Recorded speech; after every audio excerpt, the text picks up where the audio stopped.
Good morning. My name is Akshay Mathur. I'm the Director of Observer Research Foundation, Mumbai, and the head of ORF Geoeconomics program.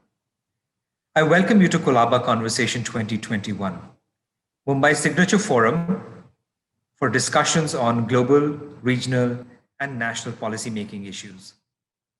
This is a joint initiative between the Observer Research Foundation and the Government of Maharashtra. The dialogue is, of course, named after Colaba, one of the 7 islands that created Mumbai.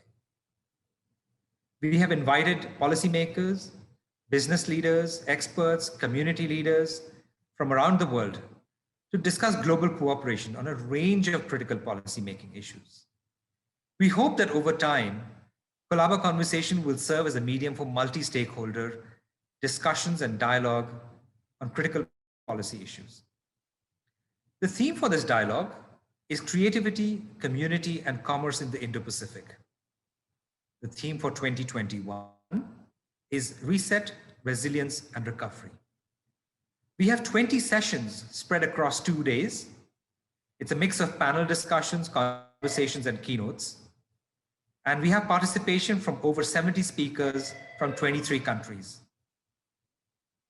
The sessions are designed to focus on globalized cities, green finance, digital governance, para-diplomacy, and of course, a special focus on geoeconomics.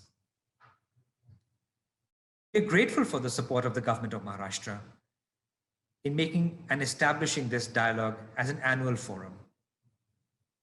This dialogue is being co-chaired by Shri Aditya Thackerji, Minister for Environment, Tourism and Protocol, Government of Maharashtra, and Dr. Samir Saran, President of Observer Research Foundation. We are also grateful to our partners for helping us establish this dialogue. We have 4 partners: the Children's Investment Fund Foundation, Konrad Adenauer Foundation, MacArthur Foundation, and the UK government. For more information about this dialogue, you're welcome to look up our website, orfonline.org/Colaba-conversation-2021, or you can simply Google Colaba Conversation 2021. With that, I welcome you all to Colaba Conversation 2021 and look forward to engaging with you. We begin our conference with the inaugural session. The session includes opening remarks by Mr. Sunjoy Joshi, Chairman, Observer Research Foundation.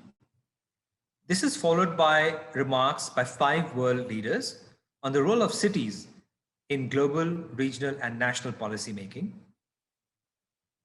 The remarks by world leaders will be followed by the most important address, the keynote address by Shri Uddhav Thackerji, the Honorable Chief Minister, Government of Maharashtra, India.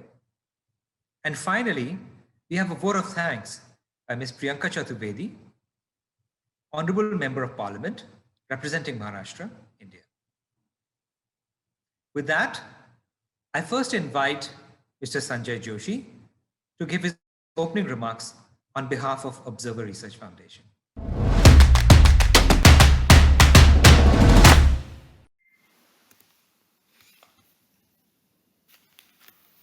A very warm welcome to the first ever Colaba Conversation being hosted jointly by the Government of Maharashtra and the Observer Research Foundation, India.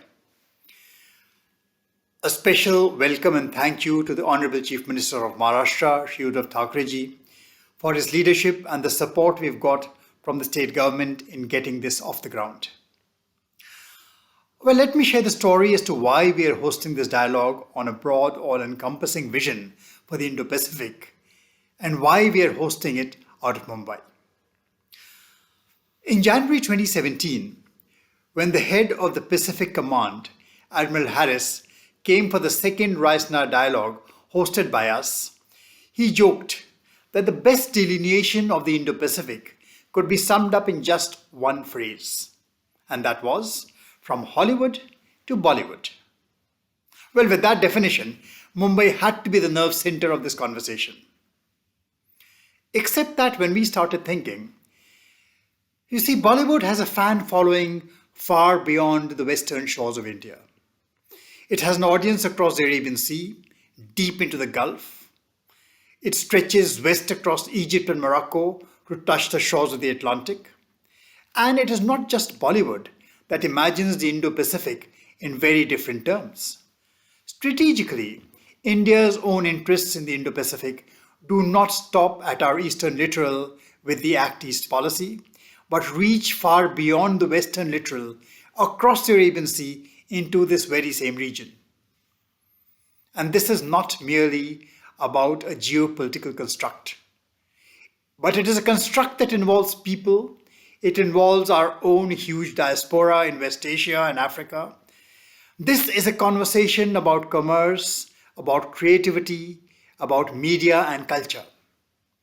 Therefore, these annual Colaba Conversations are being hosted as talks on creativity, community and commerce in the Indo-Pacific.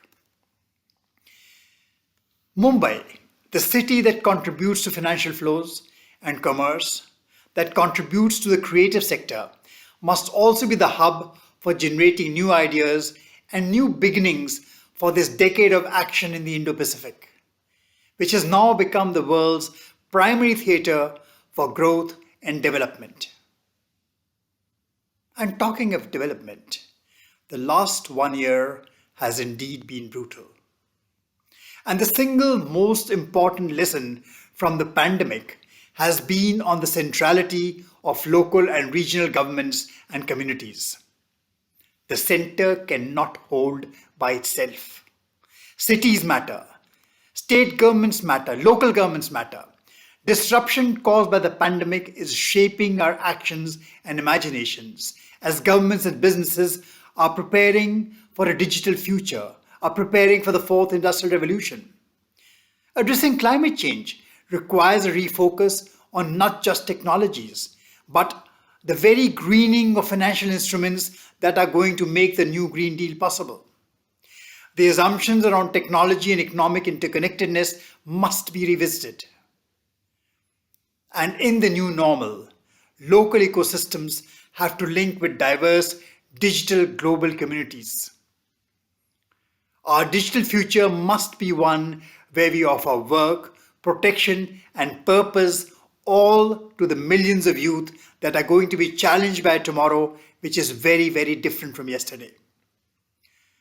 For these conversations, we've gathered leaders from Germany, Australia, New Zealand, and the US to share their thoughts on these and many other themes.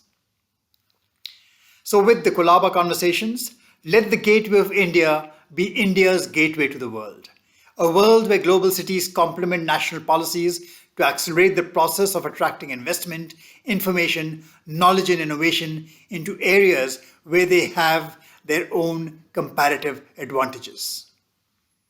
To conclude, I again wish to thank the Chief Minister and Priyanka Chaturvedi ji for the deep involvement in shaping every stage of this endeavour. I wish you all 2 days of deep debates and hopefully we'll be able to welcome you in person to Mumbai at the next edition of the Colaba Conversation. Thank you.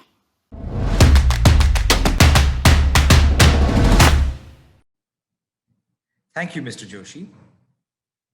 It is now my distinct pleasure to invite 5 world leaders to give their special addresses for Colaba Conversation 2021. Our guest speakers include Ms. Almut Möller, State Councillor of Hamburg, Germany, Ms. Eleni Kounalakis, Lieutenant Governor of California, United States of America, Ms. Theresa Schopper, Minister of State, Ministry of Baden-Württemberg, Germany, Ms. Leanne Dalziel, Mayor of Christchurch, New Zealand, and Ms. Margaret Beasley, Governor of New South Wales, Australia.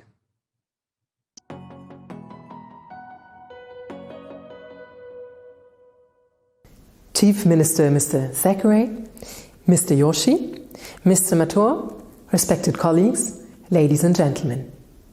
On behalf of the Free and Hanseatic city of Hamburg, I truly express my gratitude to speak today to this distinguished audience and to convey my warmest greetings from Hamburg. I'm especially delighted as this meeting takes place in Mumbai, a city that is similar in many ways to Hamburg. Needless to mention that Hamburg and Mumbai are characterized by their large ports that connect both to one another and to the world. Another commonality lies in their roles as thriving economic centers and hubs of innovation. They're like lighthouses in their regions, and their influence is visible far across their borders. The Port of Hamburg awards us in Europe the title Gateway to the World. Likewise, the Gateway of India is a symbol of international connectedness. Once a landing point for passengers arriving in India on P&O steamships, it was also the place where the last British troops left in 1948. I would like to take you on a short journey through the Indo-German and Indo-Hamburg relations. By doing so, I will illustrate how a federal state, as part of the Federal Republic of Germany, Hamburg, can take on a dual role in international relations. While following the direction of the federal government of Germany, Hamburg also positions itself as an independent actor and promotes its own international relations. Our success stories again drive forward and reinforce the relations on the national level. The German federal government views India as a key actor and reliable partner in the Asian region. We appreciate that India accepts its political and economic responsibility. Since 2011, the governments of both countries have come together every 2 years for the Indo-German intergovernmental consultations. During the latest consultations in November 2019, Prime Minister Narendra Modi and Chancellor Angela Merkel agreed to strengthen the strategic partnership between India and Germany. Germany is in fact the most important trading partner of India in the European Union and the sixth most important partner worldwide. And we have not forgotten that, after World War II, India was one of the first states to acknowledge the Federal Republic of Germany diplomatically.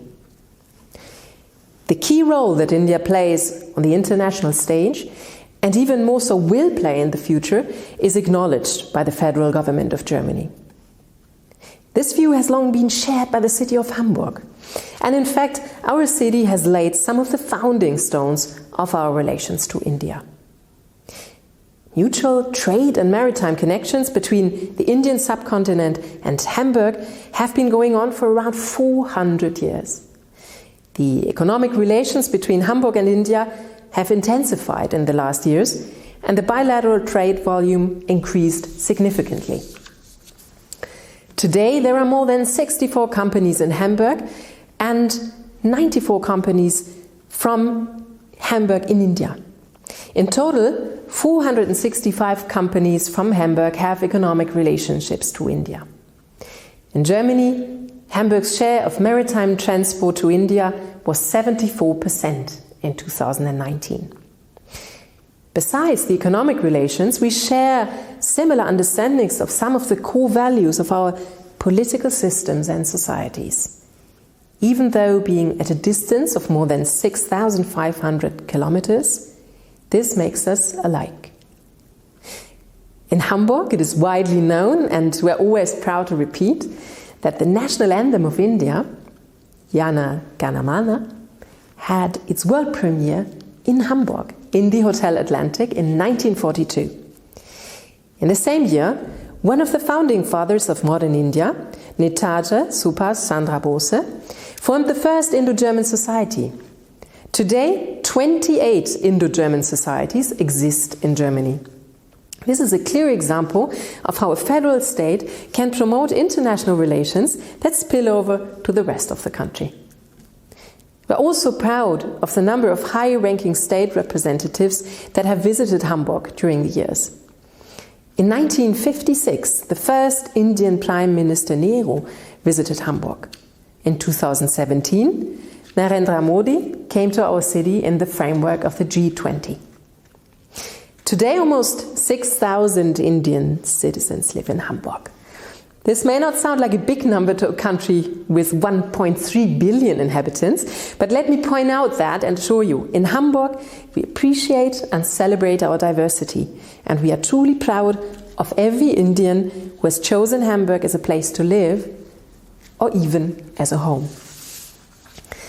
A large number of Indians work at Hamburg scientific institutions, trading houses, or at large companies such as Airbus.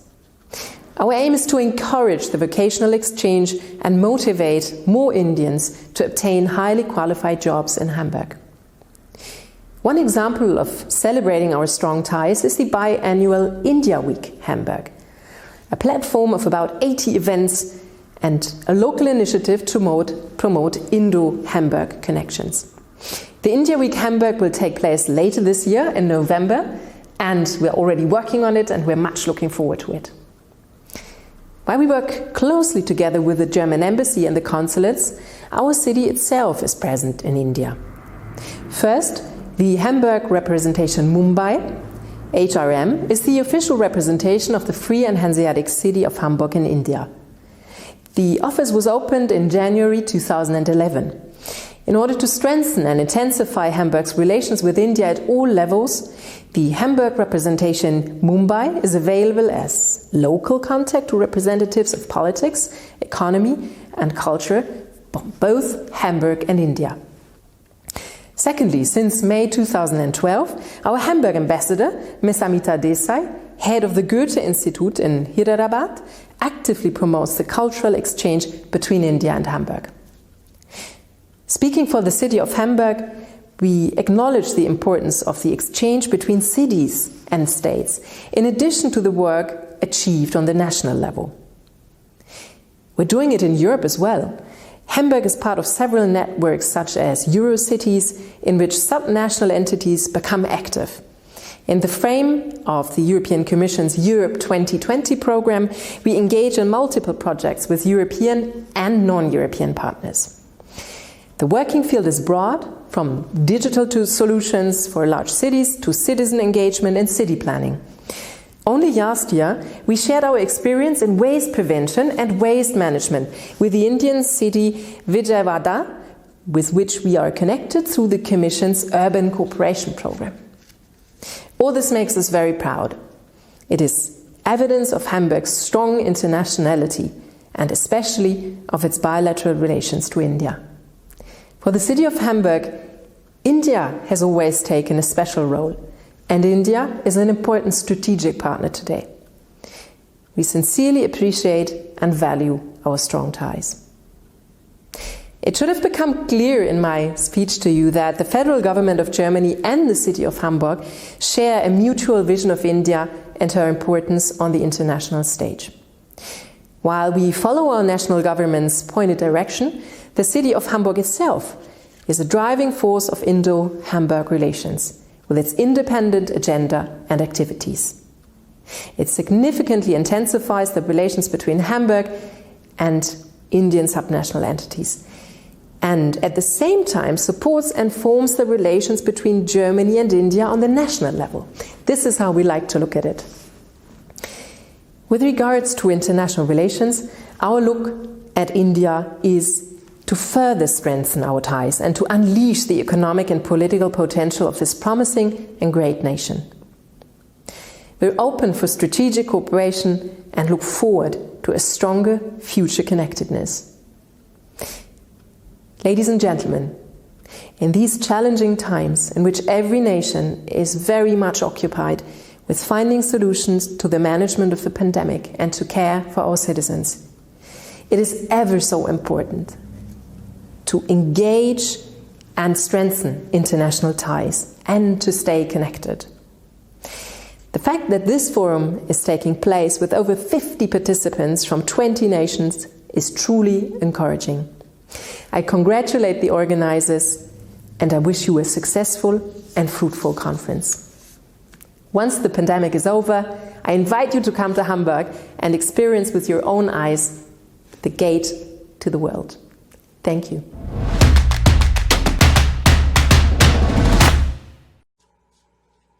Hello, everyone. My name is Ambassador Eleni Kounalakis, Lieutenant Governor of the State of California. It is my great pleasure to address you today at the inaugural convening of the Colaba Conversation. It is an honor to be following His Excellency Uday Thackeray, Chief Minister of Maharashtra, a province that in many ways is similar to California. In both our countries, we are among the most populous and economically prosperous states or provinces. We are both the centers of innovation in our countries. We are both home to the world's two preeminent filmmaking industries, Hollywood and Bollywood. And we are both home to iconic global cities, Los Angeles and Mumbai, that exert cultural and economic influence far beyond their city limits. I am also delighted to be joined today by representatives of Baden-Württemberg in Germany and New South Wales in Australia, both of which are very close partners, sister states, in fact, of California. The theme of today's conversation, the city, the state, and the New World Order, is one that is very important to California and one that is growing more relevant every day as influential and economically powerful subnational entities step up to assert and promote their values. We all recognize that the formulation and execution of foreign policy is primarily within the realm of national governments. But as the world's problems grow more complex, and as we all become increasingly intertwined, we see more and more that global cities and leading states and provinces are forging ahead to build and expand their own international relationships. When we took office 2 years ago, Governor Gavin Newsom and I quickly put in place some important structures to support California's international relationships. First, the governor established an interagency committee to coordinate our efforts, which has proven very effective in improving communication and cooperation across state government.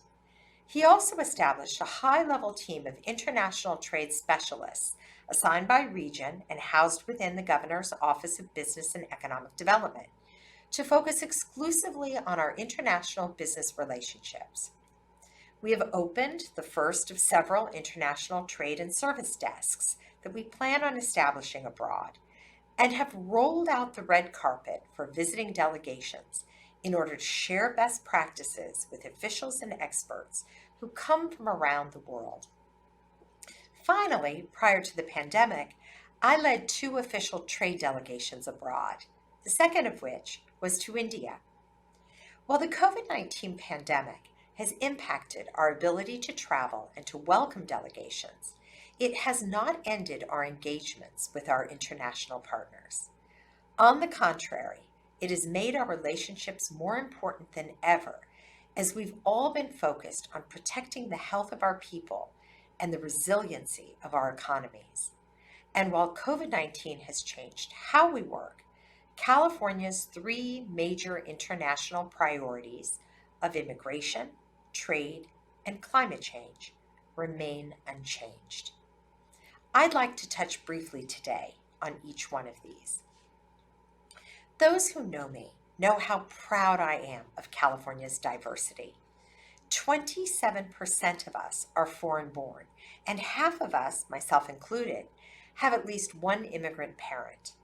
Our diversity makes us stronger, younger, more innovative, and more resilient, and has been a primary driver of California's economic success. When it comes to federal immigration policy, California is impacted disproportionately from the rest of the country. For example, we have over 3.3 million green card holders in our state. The most H-1B visa recipients in the country live here. And according to researchers, as much as 10% of California's workforce is made up of undocumented immigrants. California welcomes people from around the world who come as students, business people, entrepreneurs, tourists, asylum seekers, and of course, immigrants. And many come from India. The Indian American community in California is a critical, indispensable, and integral piece of the diverse cultural fabric that makes our state so special. More Indian Americans call California home than any other state in our country, and California is the leading destination state for Indian immigrants. Some of California's most well-known giant technology companies were created by or are led by Indian immigrants who have made incalculable contributions to our world-leading high-tech economy. But let's not forget that the most famous, influential, and historic Indian American, our new Vice President of the United States, my good friend, Kamala Devi Harris, is a proud daughter of California. I am confident that the incoming administration of President Joe Biden and Vice President Kamala Harris will advance immigration policies that are more aligned with our California values and that are humane, more just, and which recognize the realities of historic immigration patterns, as well as the families affected by them. Indeed, on his first day in office, President Biden signed 6 executive orders dealing with immigration, most of them reversing restrictive Trump administration policies. California welcomes these actions. The second priority I'd like to talk about is trade, which has helped to make California the 5th largest economy in the world. Prior to the COVID-19 crisis, the figures we used to quantify the importance of trade to the economy of California were quite dramatic. 1 out of 5 California jobs were associated with trade and tourism. For years, California has ranked first in the country in exports and first in foreign direct investment. 40% of all containerized cargo entering the United States comes through California ports. In 2019, 730,000 California jobs were related to FDI, generating an estimated $65 billion in wages. Also in 2019, 18 million international visitors came to our state, where they spent an estimated $28 billion at hotels, restaurants, and shops. 600,000 of those visitors came from India, and they spent an established $1.2 billion. California's trade relationship with India has grown increasingly important. In 2019, two-way trade between India and California exceeded $10 billion, making India our 12th largest trading partner. Our exports to India more than doubled between 2009 and 2019, and India is the largest foreign purchaser of California almonds, purchasing over 14% of our 2019 crop with a value of more than $600 million. For the first 5 months of the 2020-21 crop year, the volume of almond shipments to India are up 79%. 23% of California's year-to-date export shipments are going to India.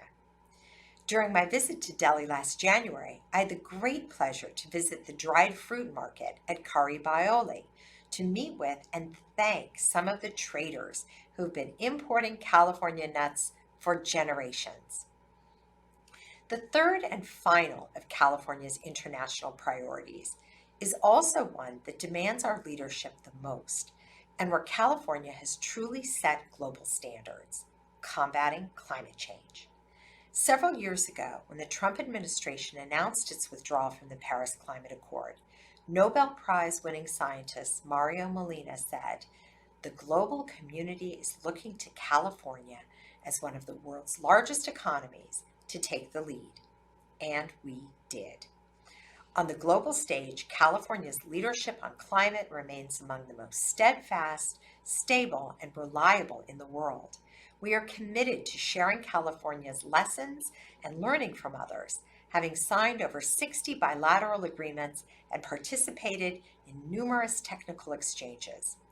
Working with subnational partners, we co-founded the U.S. Climate Alliance to signal our continuing support for the Paris Accords, which, thankfully, the U.S. rejoined on President Biden's first day in office.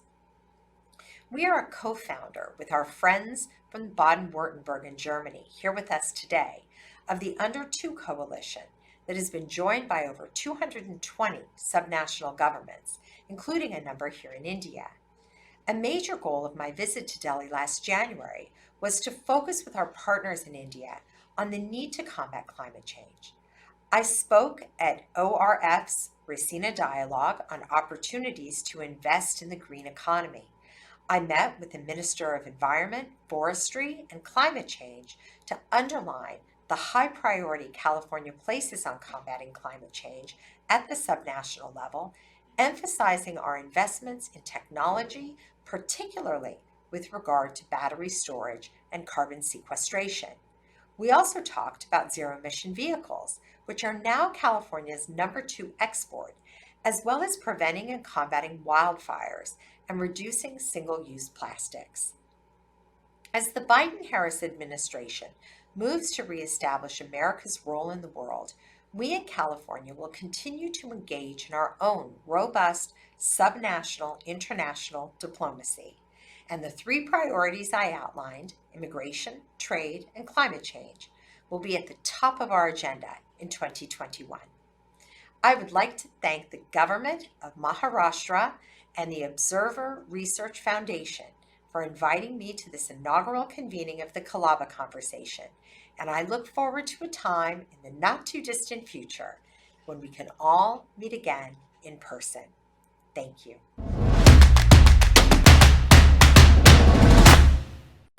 Your Excellency, Honorable Chief Minister Theresa, dear Honorable Chairman of the ORF, Mr. Joshi, dear ladies and gentlemen. It's a pleasure for me to welcome you to the Colaba Conversation, which takes place the first time in Mumbai. And I want to thank the Observer Research Foundation and the Government of Maharashtra to be part of the inaugural session.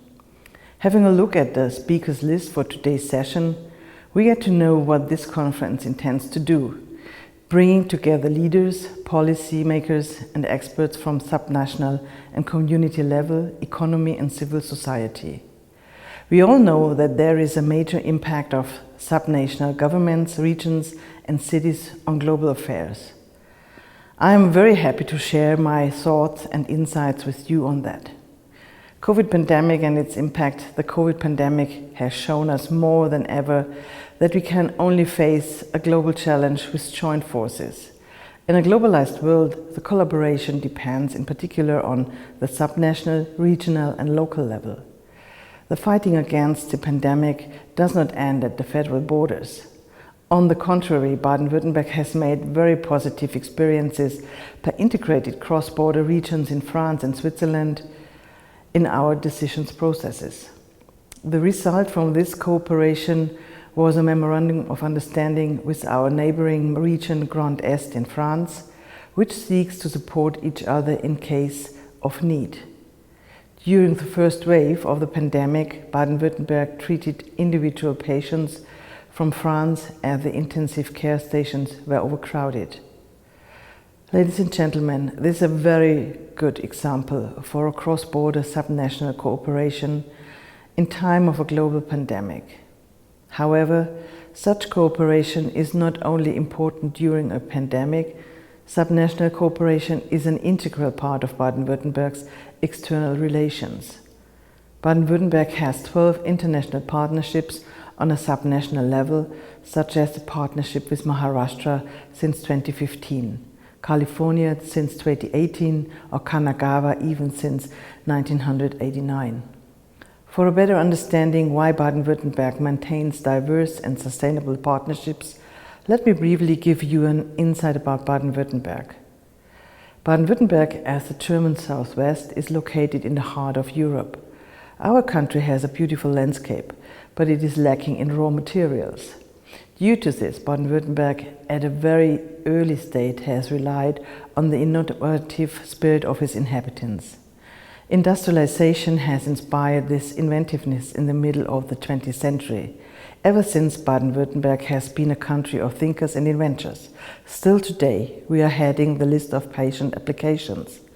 In Baden-Württemberg, Gottlieb Daimler and Carl Benz invented the automobile. In Stuttgart, Robert Bosch has opened his workshop for precision mechanics and electrical engineering, which has become a global corporation. Furthermore, near Heidelberg, 5 young men have founded the SAP company at the beginning of the 1970s. Today, SAP is the only European software company that is able to compete with the corporate giants of Silicon Valley. These pioneers have formed Baden-Württemberg and influenced the way of working. And it is not by chance that the companies founded by these pioneers are all active in India today. Beside the world-leading companies, our backbone is the so-called German Mittelstand. Medium-sized companies, highly specialized, technology-orientated, and often global leaders in their respective industry sectors. The so-called hidden champion, which of course are active globally. As you may now be aware, foreign economics is playing an important role for us when it comes to international partnerships. However, it is also the international science and research cooperation which is absolutely essential for our industrial and high technology side. Our country is home for 4 universities of excellence, not to forget education, culture and civil society, where Baden-Württemberg is looking for international exchange. We are a reliable partner who accepts the challenge of globalization by sharing ideas to future issues like digitalization, artificial intelligence, or new mobility. Partnership Baden-Württemberg, Maharashtra. Our partnership with Maharashtra is a very good example for bringing these topics together. Since the early days of our partnership in 2015, we regularly visit Maharashtra. In 2017, our Minister President Winfried Kretschmann led a delegation with more than 100 delegates from the fields of politics, economy and science to India. The favorable outcome of these dynamic relations was to establish a cooperation office in Pune, Maharashtra. Our representative, Mrs. Iris Becker, is the first point of contact for companies, associations, agencies, research institutes and universities from Baden-Württemberg in Maharashtra. Last year in February, it was my honor to lead a delegation to India. As our focus was on economy and science in the year before, this time we put emphasis on culture. With around 40 delegates from the arts, film, dance and music, we discovered the cultural landscape of India and Maharashtra. It was another successful visit, where we could strengthen the relation between our states and promote the cultural exchange between our partners. Moreover, we do not forget that this partnership was built on several pillars. The dynamic originates at municipal level. Stuttgart and Mumbai have more than 50 years of partnership. As the initial idea of city twinning was the international understanding on the lowest level, this partnership became a prime example of international exchange on the city level. Today we celebrate every year the Indian Summer in Stuttgart with the largest Indian film festival in Europe. Besides, the famous Stuttgart meets Mumbai Winefest is a fixed date in the events calendar of the city of Mumbai. But not only culture brings people and communities together, innovation and internationalization are more important than ever today. The cities of Karlsruhe and Pune are jointly gaining their high market and growth potential. Since their merging in 2014 and the opening of a cooperation office of the city of Karlsruhe and Pune, both cities are visible as smarter cities by promoting their innovative products together. Baden-Württemberg's global responsibility. Baden-Württemberg acknowledges global responsibility focused on strengthening climate protection by cooperating with its international partners. Energy politics, protecting the environment, and mitigating climate change are challenges on a global scale. This is why we attach such importance to an international cooperation in Europe and worldwide. Therefore, I'm very happy that we have more subnational leaders on today's speakers list. For example, Her Excellency Mrs. Eleni Kounalakis, Lieutenant Governor of California. Together with California, Baden-Württemberg initiated the Under2 Coalition, a group of subnational leaders representing federal states, countries, regions and municipalities from 6 continents. We have a major ambition, a common climate protection policy. So far, more than 220 states and regions have signed the memorandum, which is more than 1 billion people and around 43% of the global economy. The 2. MOU builds upon international agreements like the Rio Declaration or the Paris Agreement. Together with other regions, we draw attention to the role and responsibilities of subnational governments in climate protection. Meanwhile, the fundamental importance of the subnational level for the success of the Paris Agreement is broadly accepted. Ladies and gentlemen, the subnational level, regions and cities have an immense influence on global politics. The Colaba Conversation is giving us a great panel to exchange ideas in the context of reset, resilience and recovery, after we are going to let a grip on the global pandemic. Once again, I would like to take this opportunity to thank the Observer Research Foundation and the Government of Maharashtra who set up the Colaba Conversation. I wish all participants a spirited exchange of ideas, lively discussions and new impressions. Thank you very much and namaste.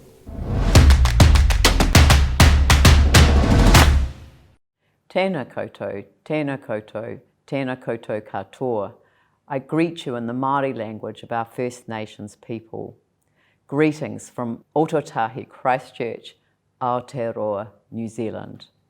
I'm honoured to have been asked to be part of this Colaba Conversation, and I do thank the Observer Research Foundation for this initiative.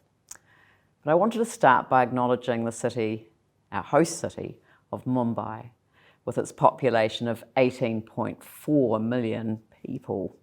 In Christchurch, we have a population that's at the 0.4 end of that particular spectrum. As a small city in a small Pacific nation, it has occurred to me that there is much more that we can learn than offer from this conversation in response to the COVID-19 pandemic. What can our small cities experience bring to the table?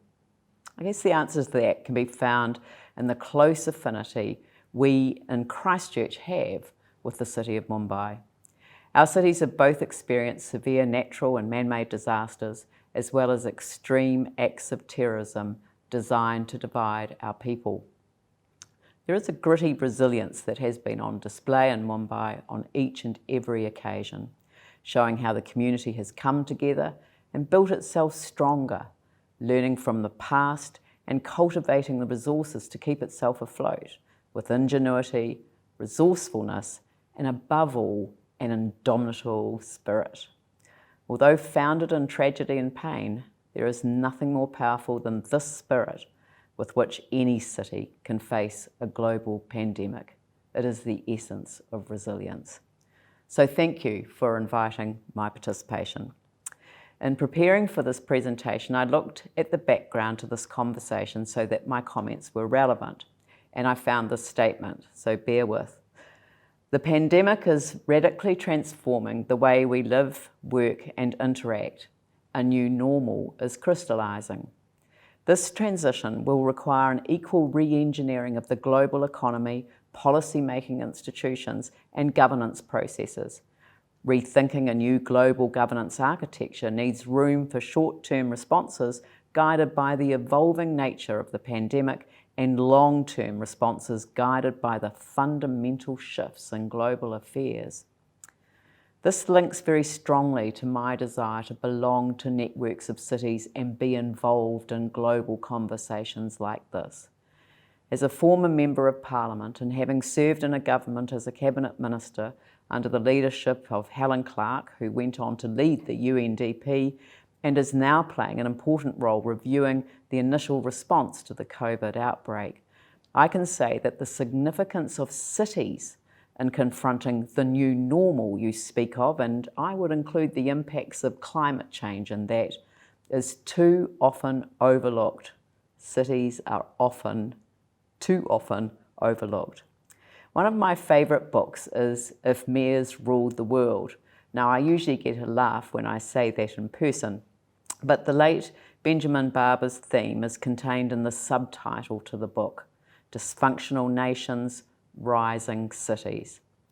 As we all know, the challenges that come with pandemics, terrorism, a global financial crisis or climate change don't respect lines on a map that create the borders between cities, regions, or countries. It is at the local level that we can develop the capacity to prepare for and absorb the impact of such events.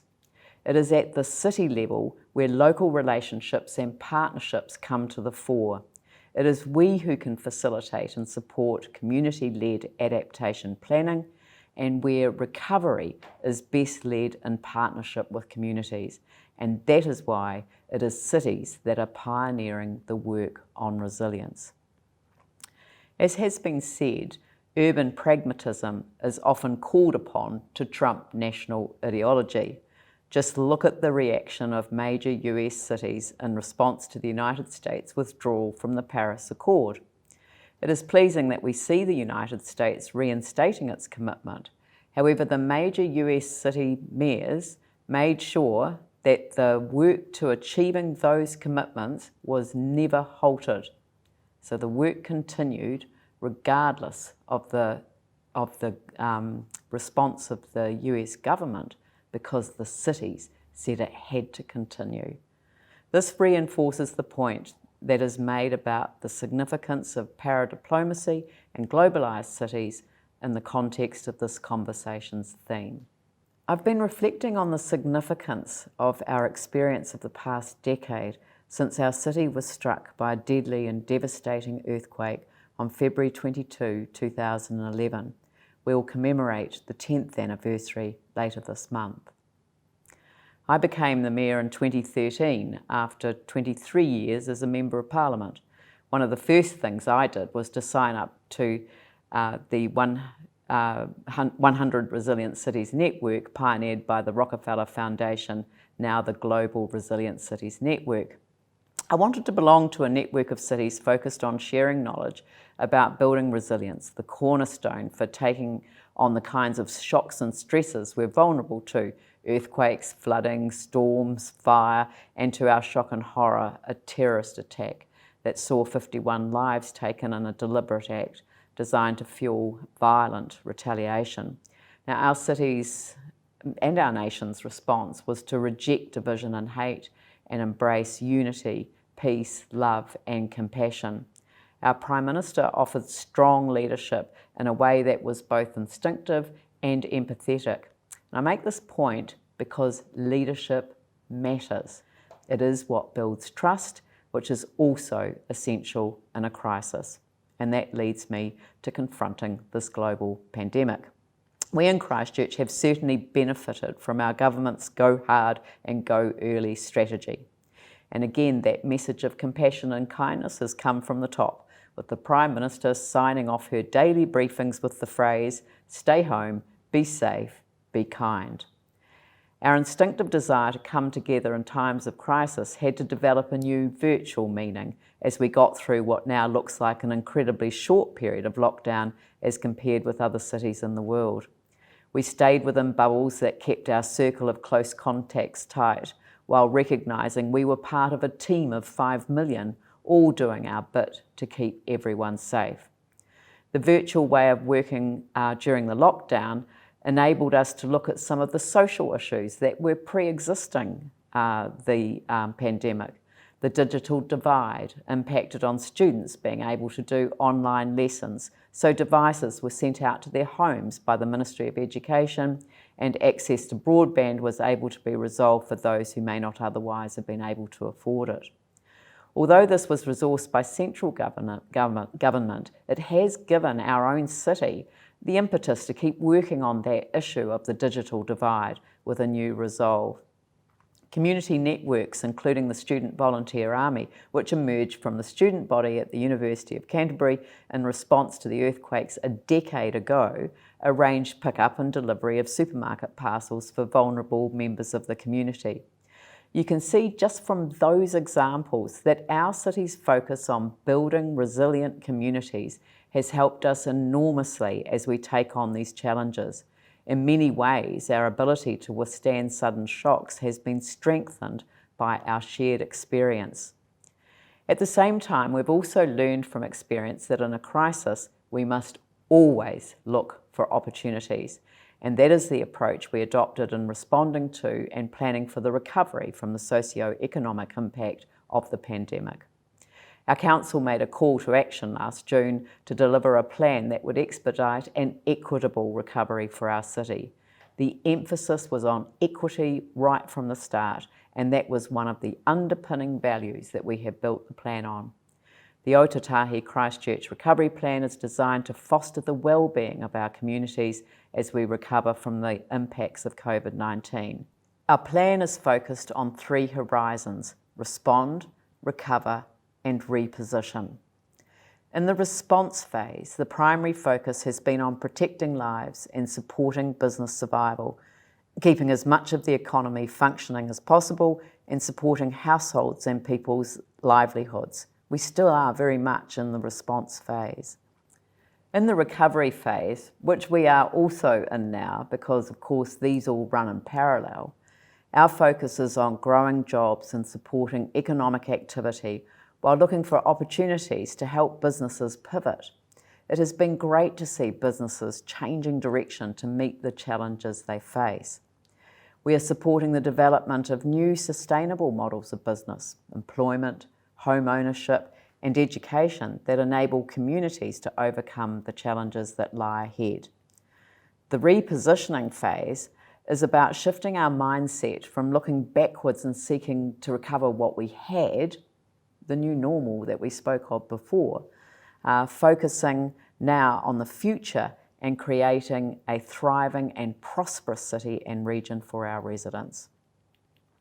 It is about being bold, where we engage innovative and curious minds to lift our ambitions for the city and define a new future for ourselves.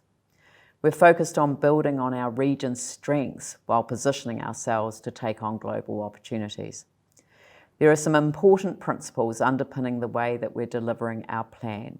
They are showing inclusive and strong leadership and decision-making while enabling communities and enterprises to be self-sufficient and adaptive.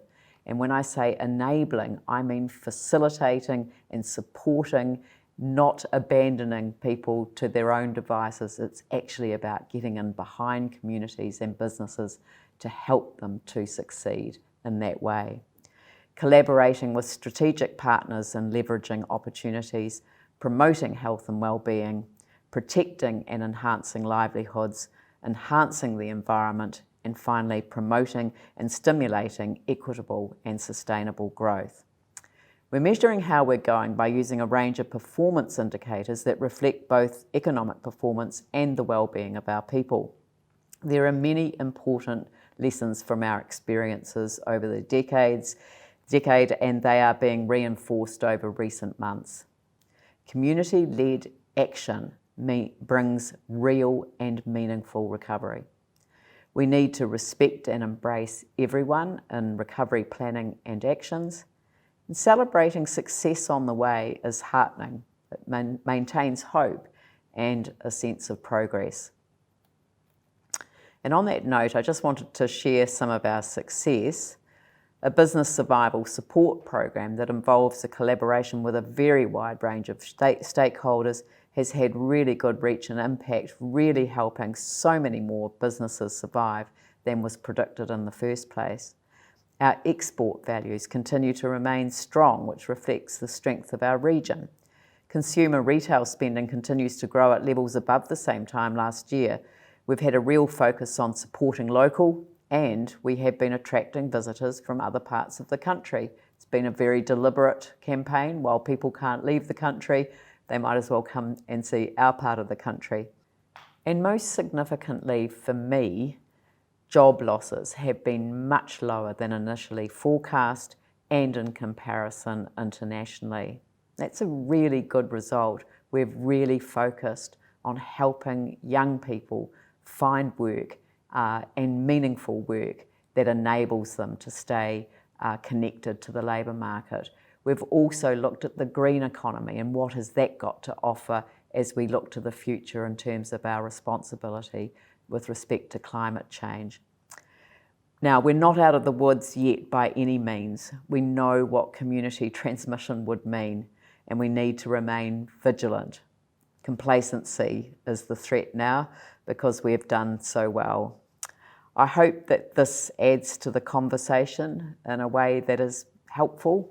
I send greetings again to you all and hope one day we can meet in person to further the open, constructive and honest dialogue which is so vital for the future of our cities and for our world. Kia ora koutou katoa, and thank you very much.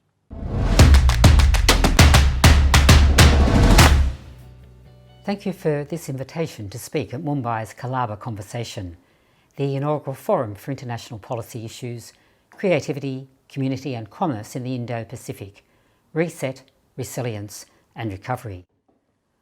I acknowledge the Government of Maharashtra, its Chief Minister, Mr. Shri Uddhav Thackeray, and the Observer Research Foundation for establishing this important forum at a time when the world needs more conversation.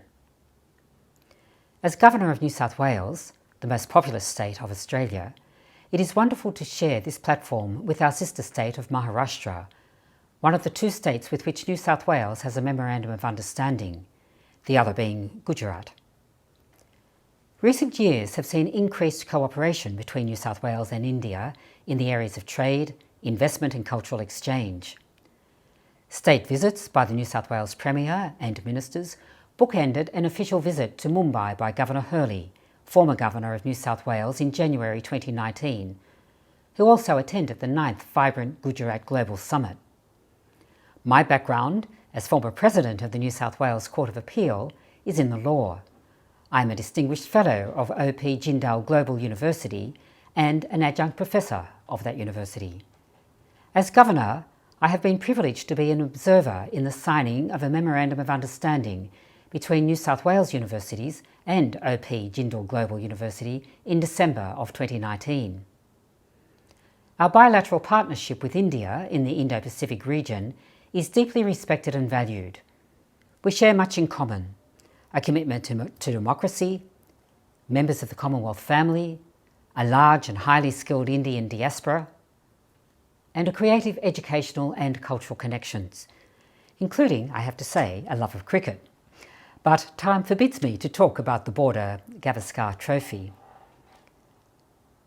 Our government's bilateral relationship, the New South Wales Sister State Agreements, MOUs and university and cultural ties indicate how important our relationship with India is to Australia and to New South Wales in particular. What I will describe as the revitalisation of the Australia-India relationship can be sourced in large measure to the 2018 report to the Australian Government by the former High Commissioner to India, Peter Varghese, an India Economic Strategy to 2035, which identified 3 key objectives: that by 2035 India would become one of Australia's top export markets, become the 3rd largest destination in Asia for outward Australian investment, and develop a bigger and better trade basket with balanced trade relations. The importance of the role played by states in trading relations was highlighted in the report, the intersection of 10 sectors and 10 states, including Maharashtra and Gujarat, being the focus of the strategy. Let me now proceed briefly to identify the key elements of our relationship and economic strategy. On the 4th of June 2020, Prime Ministers Morrison and Modi jointly announced the elevation of our country's relationship to a comprehensive strategic partnership. On 18 December 2020, responding to Australia's 2018 strategy report to which I've referred, India launched the Australia Economic Strategy, the first time India has developed an economic strategy of engagement for any nation. The CSP included commitments to expand the trade and investment flows between our two countries as we play important roles in each other's economic recovery.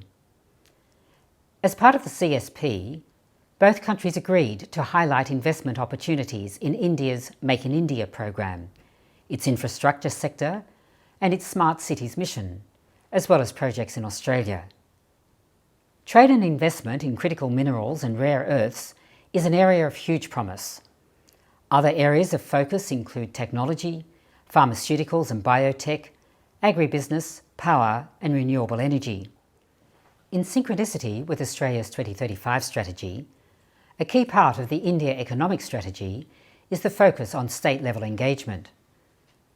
Through New South Wales sister state relationships with Maharashtra and Gujarat, deeper state-level engagement allows us to share practical expertise across a wide range of sectors, while identifying trade and investment opportunities and areas for enhanced collaboration.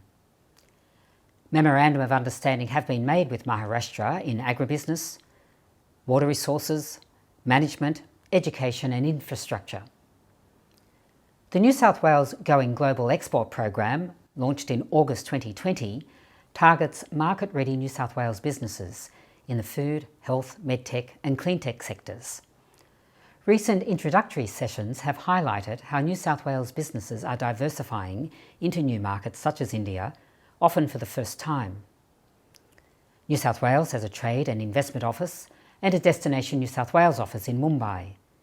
Under our Global New South Wales strategy, Mumbai will be one of the 6 regional hubs for the state. The New South Wales Government is partnering with the India-Australia Business and Community Awards for the next 3 years, providing a unique platform for New South Wales business and the important Indian diaspora to better engage and encourage further growth in relations between India and New South Wales. International education is a priority sector under Global New South Wales, and I was honoured to present the 2019 New South Wales International Student Award in the Higher Education category to a student from India in recognition of her contribution to the New South Wales community. And as part of New South Wales' sister state arrangement with Maharashtra, New South Wales TAFE has also trained 20 trainers from the Maharashtra State Board of Technical Education. Australian and New South Wales expertise in infrastructure development, financing models and technology adoption offers an opportunity to support India and Mumbai in meeting its transport and infrastructure needs. India's Smart Cities mission offers additional opportunities to identify sustainable and innovative solutions to the issues that face growing cities. In particular, Australia's experience in water resources management across a country that faces extreme weather and water shortages is valuable in the Indian context.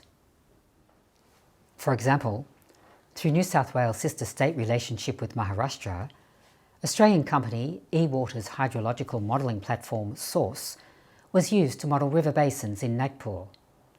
In advanced applications, Source can forecast the likely water availability based on rainfall predictions.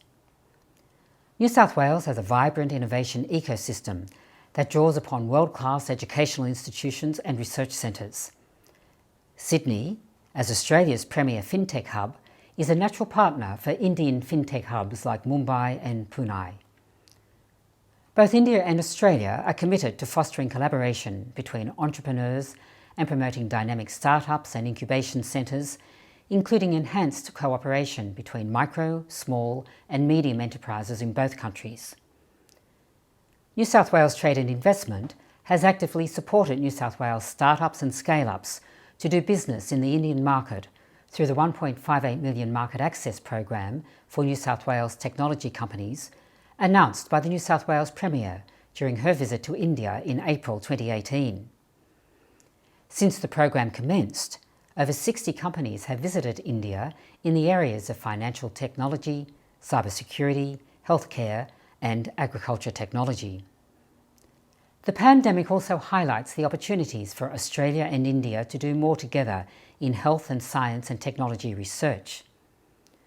The latest round of the Australia-India Strategic Research Fund is one example of our efforts to strengthen these links. The increasingly pressing challenges of climate change and the COVID-19 pandemic are global in nature and require global solutions. However, subnational governments can play an important role by collaborating at the state and the city level to share best practices, implement new technologies, and identify innovative solutions. The International Solar Alliance demonstrates India's efforts on the global stage. The India-Australia Circular Economy Hackathon, being held by NITI Aayog, CSIRO, and the Indian government in February this year, is an example of innovative and collaborative approaches to address sustainability challenges. The world, as we have seen during the pandemic, must adapt to emerging new realities. Amid the shifting sands of changing governance, geopolitical alignments, world health issues, and fluctuating economies, adaptability to change is both an imperative and the challenge for our leaders, as is the education of the next generation of leaders whose vision for the future will need to understand the past. Thank you.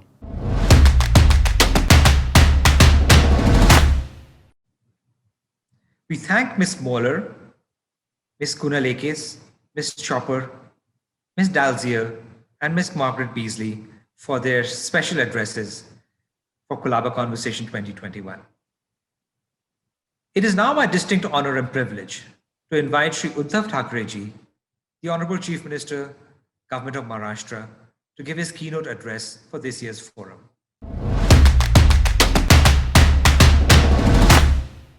Colaba कॉन्व्हर्सेशनसाठी online उपस्थित असलेल्या सर्व मान्यवरांचं स्वागत. Online हा एक शब्द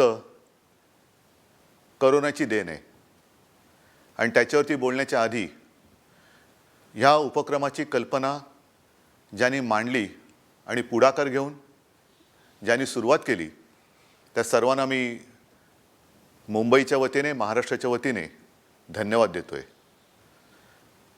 ऑनलाईनवरती मी बोलत असताना आपण सगळेच जण कोरोनाच्या संकटाशी युद्ध करतो आहोत. War against virus. कोरोनाने काही भयानक गोष्टी आपल्याला दाखवल्या आणि काही ठिकाणी आपल्या उणीवासुद्धा आपल्याला त्याची जाणीव करून दिली. पहिली गोष्ट म्हणजे आपण आपल्याला सर्व शक्तिमान मानत असताना एक व्हायरस आपल्या आयुष्याचं पॉजचं बटन दाबू शकतो, रिसेटचं बटन दाबू शकतो, ही ताकद आपल्याला कळलीच नव्हती आणि आज आपण त्याचा सामना करतो आहोत. हा सामना करताना साहजिकच आहे वॅक्सिन आत्ता कुठे आपल्या हाताशी लागते याच्यावरती अद्याप औषध आलेलं नाही. वॅक्सिनची सुरुवात झालेली आहे, वॅक्सिनेशनची सुरुवात झालेली आहे, पण ती सुरुवात झालेली असली तरी आज देखील आपल्याला तोंडावरती मास्क, सोशल डिस्टन्स आणि हात धुत राहणे याशिवाय चौथा पर्याय नाही आहे. या संकटाने आपल्याला एकमेकापासून प्रत्यक्ष संपर्क येण्यापासून तोडलं खरं, पण ऑनलाईनमुळे आपण एकमेकाच्या जवळसुद्धा आलो. आता हेच बघा ना, मी तुमच्याशी मुंबईतून बोलतोय, कोण जर्मनीतून याला जॉईन झालेलं आहे, कोण मुंबईतल्या दुसऱ्या टोकावरनं जॉईन झालेलं आहे, देशातनं आणखीन कोणी जॉईन झालेलं आहे. म्हणजेच काय की ज्या काही चांगल्या गोष्टी कोरोनाने आपल्याला दिल्या आहेत त्याच्यातलं हे एक साधन दिलेलं आहे आणि हे साधन देत असतानाच आत्तापर्यंत आपण जी काय प्रगती केलेली आहे आपल्याला असं वाटतं की आपण खूप विकास केलेला आहे. आपण कधीच थांबत नाही, आपण कधीच त्याचा आढावा घेत नाही कारण आपल्याला वेळच नसतो. पण कोरोनाने जे एक पॉजचं बटन दाबलं त्या पॉजनी आपल्याला थोडंसं मागे वळून बघायला शिकवलं, किंबहुना मागे वळून पाहायला भाग पडलं. नेमके आपण कुठे आहोत, विकास म्हणजे आपण नेमकं काय साधतो आहोत, काय साधलेलं आहे आणि पुढे कोणत्या दिशेने जर असंच चालत राहिलं तर जाणार आहोत हे त्यांनी दाखवून दिलेलं आहे. पर्यावरण हा एक आपल्या आयुष्यातला फार मोठा घटक. ऑक्सिजन, कोरोनाने तेच तर दाखवलं की ऑक्सिजनचं महत्त्व काय आहे हे कोरोनाने आपल्याला दाखवलं की ऑक्सिजन पाहिजे. औषध नसलं तरी ऑक्सिजनमुळे अनेक रुग्ण वाचू शकलेत, हे सत्य आहे, जागतिक सत्य आहे. आणि हा ऑक्सिजनच आपण मारत चाललेलो आहोत, आपण पर्यावरणाचा ऱ्हास करत चाललेलो आहोत. आज मी मुंबईतून आपल्याशी बोलत असताना मुंबई हे आपल्या ह्या भारताची ज्याला आर्थिक राजधानी म्हणू किंबहुना एक महत्त्वाचं आर्थिक केंद्र असं हे मुंबई शहर आहे. या मुंबईने अनेक घडामोडी अतिशय जवळून पाहिलेल्या आहेत, नवे काही घडामोडी घडवलेल्या आहेत. या मुंबईबद्दल बोलताना नेमकं काय बोलायचं हा एक मोठा प्रश्न असतो. कारण मुंबई हे एक अनोखं शहर आहे, अद्ययावत आहे, प्रगतिशील आहे, मेहनती आहे, जिद्दी आहे, हिमती आहे, मायाळू आहे. या मुंबईमध्ये समुद्र आहे, या मुंबईमध्ये डोंगर आहे, या मुंबईमध्ये जंगल आहे, या मुंबईमध्ये केव्ज आहेत आणि या मुंबईमध्ये स्कायस्क्रॅपर बिल्डिंगसुद्धा आहेत. बॉलिवूड आहे, अनेक नामवंत देशातील वरच्या क्रमांकाचे सगळे उद्योगपती आहेत, उद्योगधंदे आहेत, मेहनत करणारी लोकं आहेत, युवा शक्ती आहे, सुरक्षितता आहे, सगळं काही आहे मुंबईमध्ये. आणि मुंबई या देशाची आर्थिक राजधानी म्हटल्यानंतर, आर्थिक केंद्र म्हटल्यानंतर अनेक गोष्टी अशा आहेत की मुंबई देशाला, या हिंदुस्थानाला दिशा दाखवत असते. या करोनाच्या बाबतीत सुद्धा औषध किंबहुना लस नसताना देखील धारावी पॅटर्न, ज्याचा उल्लेख जागतिक पातळीवरती झाला, केवळ आणि केवळ शिस्त पाळून, मेहनत करून, ट्रॅकिंग, ट्रेसिंग ह्या सगळ्या गोष्टी ज्या हाताशी होत्या त्या पाळून धारावीसारखी एक वस्ती मुंबईकरांनी करोनाच्या संकटातून बाहेर काढली. अशी मुंबई आहे. अनेक वेळेला अनेक आघात या मुंबईने सोसलेले आहेत, पण मुंबई कधीही घाबरली नाही, मुंबई कधीही थांबली नाही. मग अतिवृष्टी असेल, दहशतवादी हल्ला असेल, करोनाचं संकट असेल, काही असेल, पण मुंबई जिद्दीने लढत राहिलेली आहे.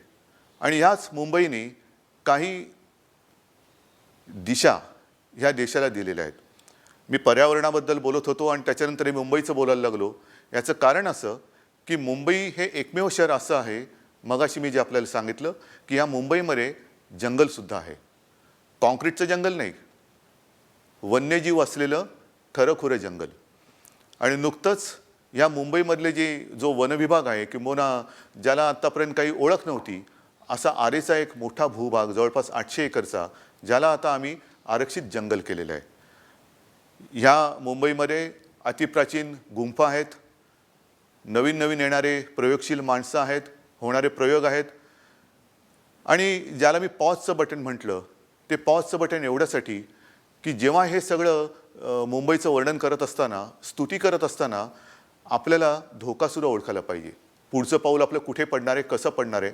याचं कारण करोनाने पर्यावरणाबद्दल आपले डोळे उघडलेत, पण ते डोळे खरेच उघडलेत का? आपण ग्लोबल वॉर्मिंग ज्याला म्हणतो की काय चाललेलं आहे, काय करणार, अतिवृष्टी होते, ग्लोबल वॉर्मिंग म्हणजे काय? अनेक ठिकाणी आपण म्हणतो की स्थलांतर होतं, ग्रामीण भागातून शहरात लोक येतात आणि ह्या शहरांमध्ये येणाऱ्या लोकांमध्ये या देशात मुंबईचा क्रमांक हा फार वरचा आहे. मुंबईमध्ये तर अनेक लोंढेच्या लोंढे येत असतात आणि विकास विकास विकास. मग ती लोकं आल्यानंतर कामं वाढतात, कॉन्क्रिटीकरण वाढतं, यांत्रिकीकरण वाढतं आणि हाच खरा धोका हा जगभरच्या सगळ्या शहरांमध्ये आपण निर्माण करत असतो. ग्लोबल वॉर्मिंग हे जंगलामध्ये नाही होत, ग्लोबल वॉर्मिंग हे तसं गावामध्ये होत नाही, क्वचितच होत असेल, पण शहरांचा हिस्सा ह्या पर्यावरण बदलामध्ये फार मोठा असेल असा माझा एक कयास आहे. याच्याबद्दल त्या विषयातले तज्ज्ञ हे जास्त चांगल्या पद्धतीने आपल्याला सांगू शकतील. मग आपण नेमकं काय करायचं? विकास करायचा नाही का? सगळं ठप्प करायचं का? तसं नाही आहे. आपल्याला काळाची पावलं ओळखून आपली पावलं पुढे टाकली पाहिजेत. ज्याप्रमाणे आपल्या शहराची लोकवस्ती वाढते आहे, शहरातल्या सर्वांना परवडणारी घरं हा एक मुद्दा आहेच, पण परवडणारी वाहतूक आणि ही वाहतूकसुद्धा जास्तीत जास्त लोकांची ये जा होऊ शकेल अशी प्रदूषण न करणारी वाहतूक. मग त्यामध्ये गेल्या काही महिन्यांमध्ये आम्ही मुंबईची जी एक आरोग्य वाहिनी आहे BST, त्याच्यामध्ये इलेक्ट्रिक बसेस आणलेले आहेत, आता इलेक्ट्रिक गाड्या येत आहेत, मेट्रोची चांगली सुरुवात होते आहे. म्हणजेच काय की विकास सगळ्यांना पाहिजे, पण ह्या निमित्ताने आपण विकास कशाला मानतो आहोत, तो खरा विकास आहे का, ती पाहण्याची संधी या करोनाने दिलेली आहे. आणि या करोनामुळे आपण सगळेजण एकत्र आलेलो आहोत. यावर्षी ऑनलाईन का होईना आपण सुरुवात केलेली आहे. पुढच्या वर्षी मला खात्री आहे की आपण सगळे जे ऑनलाईन आज या चर्चेत, परिसंवादात हजर राहिलेले आहात, उपस्थित राहिलेले आहात, त्यांना मी आज आमंत्रण देतोय की पुढच्या वर्षी नक्कीच आपण करोनाच्या युद्धावरती मात केलेली असेल. पुढे कसं जायचं हे आपल्याला कळलेलं असेल आणि पुढच्या वर्षी मी आपल्याला आजच मुंबईमध्ये अगदी निर्धास्तपणे या आणि महाराष्ट्राची ही राजधानी, देशाची आर्थिक राजधानी, आर्थिक केंद्र, ज्याच्यामध्ये सगळ्या काही गोष्टी आहेत, अशा या महाराष्ट्राच्या राजधानीमध्ये मी आपलं आजसुद्धा स्वागत करतो आहे आणि पुढच्या वर्षी प्रत्यक्षसुद्धा स्वागत करायला मला नक्कीच आवडेल. आणि त्या स्वागताची वाट बघत आजच्या ह्या कार्यक्रमाला शुभेच्छा देतो आहे. या निमित्ताने पुन्हा एकदा ज्यांनी ह्या कार्यक्रमाला सुरुवात करण्यासाठी पुढाकार घेतलेला आहे त्या सर्वांना धन्यवाद देतो. जय हिंद, जय Maharashtra.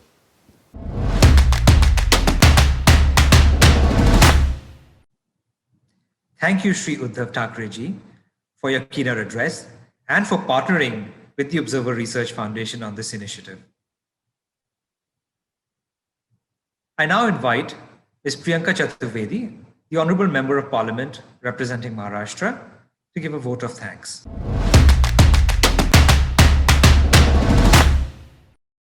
I would like to thank Observer Research Foundation for starting the new year with a very important conversation about life and cities, the post-COVID era.